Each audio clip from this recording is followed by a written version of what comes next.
میرے عزیزوں اور دوستوں، آج میں آپ کو گناہوں کو مٹانے والے اعمال بتاتا ہوں۔ رسول اللہ صلی اللہ علیہ وآلہ وسلم نے فرمایا، یہ 3 کام کرنے والے کے گناہوں کو مٹا دیا جاتا ہے۔ نبی کریم صلی اللہ علیہ وآلہ وسلم نے اپنی امت کی رہنمائی ایسے کاموں کی طرف کی ہے جو آخرت میں درجات کی بلندی کا سبب بنیں گے، اور وہ اعمال ان کی غلطیوں اور گناہوں کا کفارہ بن سکتے ہیں۔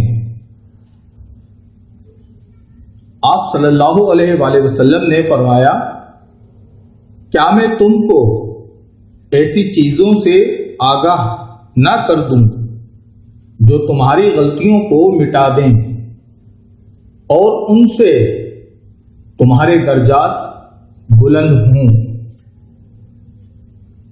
پھر آپ صلی اللہ علیہ وآلہ وسلم نے 3 چیزوں کی وصیت فرمائی۔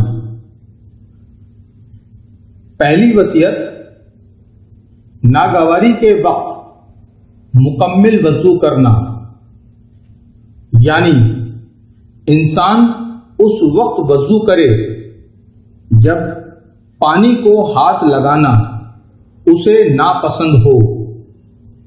ایسا بخار کی حالت میں ہو سکتا ہے یا سخت سردی کے موسم میں، جبکہ اس کے پاس پانی گرم کرنے کا کوئی ذریعہ بھی نہ ہو، یا بارش کی وجہ سے آدمی کا وضو والی جگہ تک پہنچنا ناممکن ہو، تو وہ مشقت اور ناگواری میں وضو کرتا ہے۔ دوسری وصیت، مسجدوں کی طرف زیادہ چلنا۔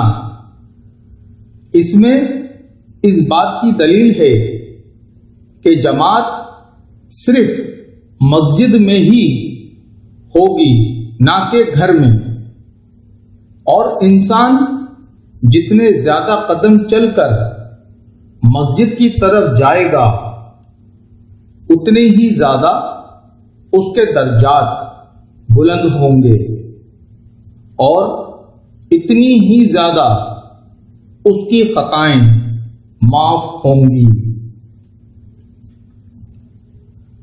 نبی کریم صلی اللہ علیہ وآلہ وسلم سے ثابت ہے کہ آدمی جب اپنے گھر میں اچھی طرح وضو کرتا ہے، پھر مسجد کی طرف جاتا ہے اور اس کا ارادہ صرف نماز کا ہوتا ہے، تو اللہ اس کے ہر قدم کے بدلے 1 درجہ بلند کرتے ہیں اور 1 غلطی معاف کرتے ہیں۔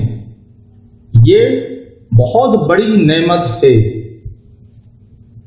پھر جب آدمی مسجد میں پہنچ جاتا ہے اور نماز پڑھتا ہے، تو جب تک وہ اپنی نماز والی جگہ پر بیٹھا رہتا ہے، فرشتے اس کے لیے دعا کرتے رہتے ہیں، اے اللہ اس پر اپنی رحمت فرما، اے اللہ اسے معاف فرما، اے اللہ اس پر رحم فرما۔ اور جتنی دیر وہ نماز کا انتظار کرتا ہے وہ نماز کی حالت میں ہوتا ہے۔ تیسری وصیت، ایک نماز پڑھنے کے بعد دوسری نماز کا انتظار کرنا، یعنی جب ایک نماز پڑھ کر فارغ ہو تو دوسری نماز کا شوق اس کے دل میں پیدا ہو جائے، اس کا دل مسجد کے ساتھ معلق ہو۔